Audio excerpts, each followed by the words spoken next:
Bonjour à tous, ça me fait vraiment plaisir de vous retrouver. Aujourd'hui, cette vidéo est assez difficile à enregistrer pour moi. Je suis dans une phase où je suis en train de pleurer. J'ai passé 2 heures là à pleurer, donc j'ai un peu la voix enrouée et puis le nez pris. Euh, je continue à donc laisser cette vidéo dans l'objectif de vous témoigner des ressentis après la mort de ma sœur jumelle là, qui est morte il y a un mois du cancer du sein et une mort que je n'attendais pas et qui m'a prise par surprise. Aujourd'hui, ce qui a été difficile pour moi, c'est de... Ben, il y a plusieurs choses. La première, c'est que je commence à préparer mon voyage de retour euh, en Bretagne. Donc là, on habitait ma sœur et moi ensemble. Et puis, il faut que j'organise la fin de cette location, que je vide les affaires, que je mette la clé sous la porte, quoi, et que je rende la petite maison qu'on louait toutes les deux. Et ça me terrifie, voilà. Ça me terrifie, c'est pas tout de suite, là, c'est dans quelques semaines, mais je suis terrifiée à l'idée de remettre les pieds dans cette maison, parce qu'elle est morte dans cette maison, et j'ai pas eu le temps, j'ai pas eu le temps de dire ouf, le soir où elle est morte. Le lendemain, tout de suite, on a organisé le rapatriement du corps de ma sœur au Maroc. Et donc, j'étais seulement seule avec ma mère. Et puis, on a été prise dans un tourbillon de choses à faire. Et en quelques jours, il fallait qu'on parte, qu'on prenne l'avion. Donc, j'ai tout laissé en plan. Voilà. Il n'y a que son lit médicalisé qui a été enlevé. Donc, la veille de notre départ au Maroc. Et sinon, tout est resté tel quel. Tout est resté tel quel et je suis terrifiée à l'idée de remettre les pieds là-bas. Pendant que je suis en train de vous parler, je suis en train de voir les images en fait. Les images de l'endroit où elle dort, de ses affaires et de... Voilà. En fait, je sais pas comment vous dire. Je suis d'un côté raisonnable en me disant mais c'est pas la fin du monde.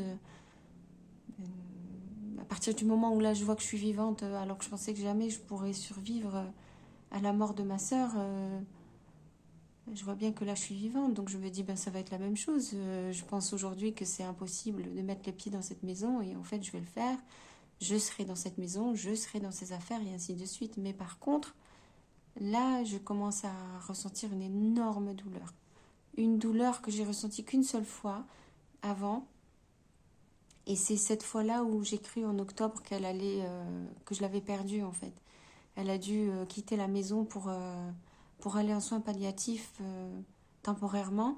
Et ce jour-là, quand je suis revenue à la maison, pourtant elle était vivante, hein, mais quand je suis rentrée à la maison et j'étais toute seule, le soir, j'ai vraiment eu une crise de panique très très forte. Donc je ne sais pas si ça vous est déjà arrivé d'avoir des crises de panique comme ça, mais c'est vraiment effrayant parce qu'on sent qu'on perd pied. J'avais le sentiment que je voulais me taper la tête contre les murs.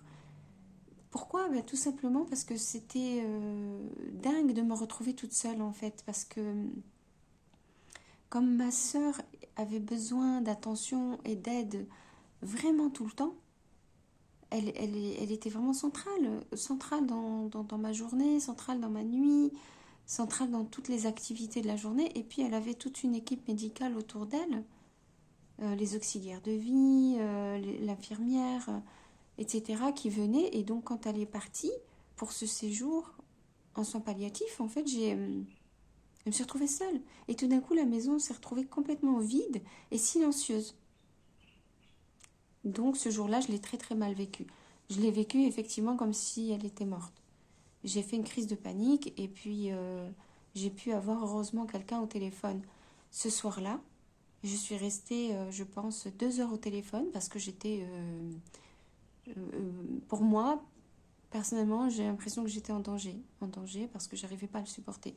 Je vous dis, j'ai jamais ressenti ça. Donc je ne sais pas si ça vous parle d'avoir des crises de panique.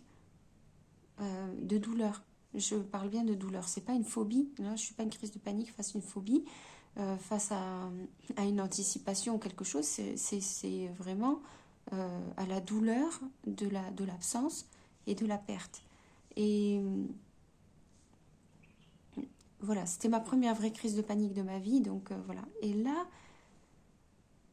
je me suis forcée à prendre son téléphone cet après-midi, le téléphone de ma sœur que je n'avais pas réallumé depuis son décès, parce que je dois vérifier un truc sur son téléphone et que je voulais pas le faire. Et forcément, je suis allée voir son album photo.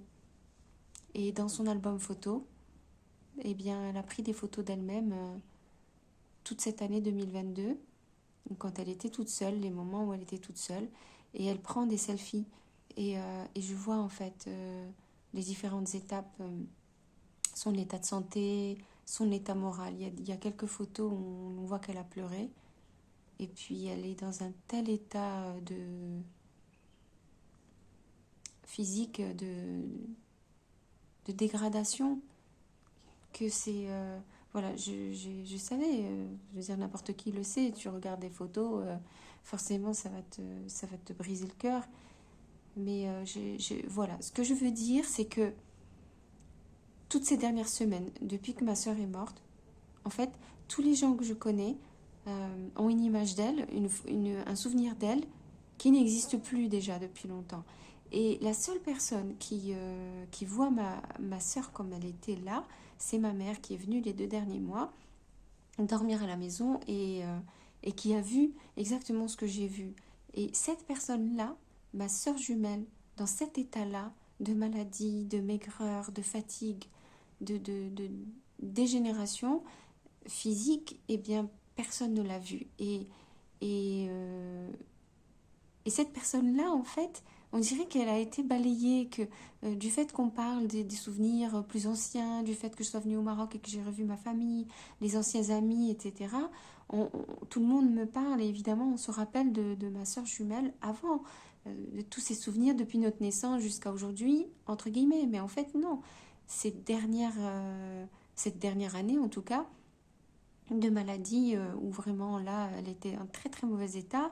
euh, Personne ne l'a vue vraiment à part ma mère. Et,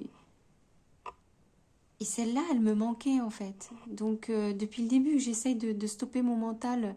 J'essaie de lui dire ne réfléchis pas trop, ne, ne souffre pas trop. Je me plongeais dans les vieilles photos et déjà ça me faisait souffrir un martyr. Les vieux souvenirs, mon enfance, ma soeur jumelle, tout ce qu'on a partagé ensemble, etc. Donc déjà j'y allais mollo parce que ça fait très très mal. Mais là, j'ai revu elle, celle avec qui j'ai vécu. Là, je sais pas comment vous expliquer. C'est très très dur. C'est très très dur. Et puis, c'est très triste. Très triste. Parce que je la vois souffrir, en fait, dans ces photos. Je vois son regard. Il y a certaines photos où elle est humide sous les yeux. Je vois ses cils qui sont mouillés. En fait, comme elle était dans un état où elle était immobile en fait, comme paralysée sur le lit. Elle pouvait prendre que son téléphone et le mettre vraiment proche d'elle. Donc les selfies qu'elle a prises sont très très proches de son visage. Et donc on voit vraiment les expressions de son visage. Et vous imaginez pas l'amour que je ressens quand je regarde ces photos. Je vois son visage, ses yeux, ses joues, ses cheveux. J'ai envie de la prendre contre moi. J'ai envie de... Je sais pas comment faire, je sais pas comment dire tellement c'est énorme. Et puis, voilà, je ressens un amour incroyable en fait, un amour incroyable, mais incroyable. Et moi, là, dans mon cœur, j'ai mal et je me dis, mais qu'est-ce que je vais faire? Qu'est-ce que je vais faire de cet amour-là qui est énorme? Et voilà, ça me fait très très mal aujourd'hui. Et puis de voir aussi avec mes yeux ce que je pouvais pas voir, c'est-à-dire au fur et à mesure des mois qui passent, je vois bien que son état ne s'améliore pas, qu'elle est de plus en plus maigre, que ses yeux sont tristes et qu'elle a enduré des choses absolument terribles. Elle a enduré des choses terribles et ça se voit, ça se voit. Non seulement dans son état physique, mais dans son regard. Et moi, ce qui me fait mal aujourd'hui, c'est ça. Ce qui me fait mal, c'est sa maladie. Parce que j'arrive même pas encore à comprendre la mort. Vous voyez, je vous l'ai déjà dit, je n'arrive pas à comprendre la mort. Donc ce qui me fait mal là, c'est la maladie. C'est vraiment qu'elle ait pu souffrir comme ça, qu'elle ait pu subir un corps comme ça.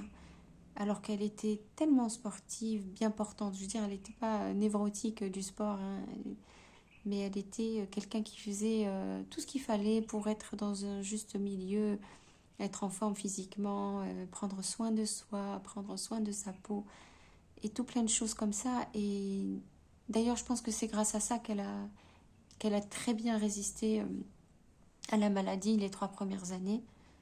Ça l'a clairement aidé. Et c'est clair et net que ça l'a aidé à tenir bon. Et voilà, donc le retour en France bientôt me terrifie. Ces images que j'ai là c'est très bizarre parce que ça m'a fait voilà, ressentir l'état de panique dans lequel j'avais été en octobre de l'année dernière.